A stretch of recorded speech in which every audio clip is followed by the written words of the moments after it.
کمیته ولایت‌های فوق‌العاده تاجیکستان خبر داد که روز 5 فوریه سال 2022 از درون یک چاه در زیر پل دریای دوشنبه جسد یک مرد ناشناس ظاهراً 45 ساله را بیرون کشیدند. همچنین از سیردریا جسد یک جوانزن 31 ساله ساکن نوع باباجان غفوروف را که هنوز روز 24 ینور از خانه برآمده غیب زده بود پیدا کردند. بنا به اطلاع کمیته روز 5 فوریه به قسم نوبتداری این نهاد زنگ زده خبر دادند که زیر پل دریای دوشنبه در درون چاه آپرتا جسد نمودار شده است. نجات بخشان به جای حادثه آمده از درون چاه جسد یک مرد ناشناس ظاهراً 45 ساله را بیرون آوردند.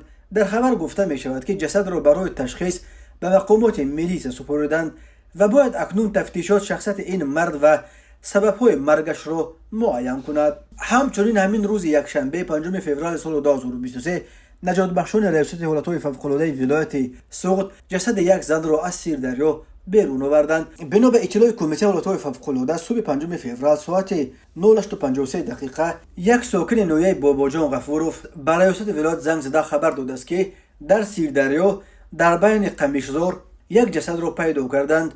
گروه نوبتدار ریاست به جای حادثه آمده از درون قمیشزار جسد یک جوانزن را بیرون کشیدند و به مقامات حفظ حقوق سپردند. معلوم شده است که این جسد یک جوانزن 31 ساله از نوعه باباجان غفوروف است که روز 24 ینور سال 2023 از خانه برآمده با امین بی‌درک شده بود. سبب مرگ این جوانزن را مقامات حفظ حقوق تفتیش می‌کنند.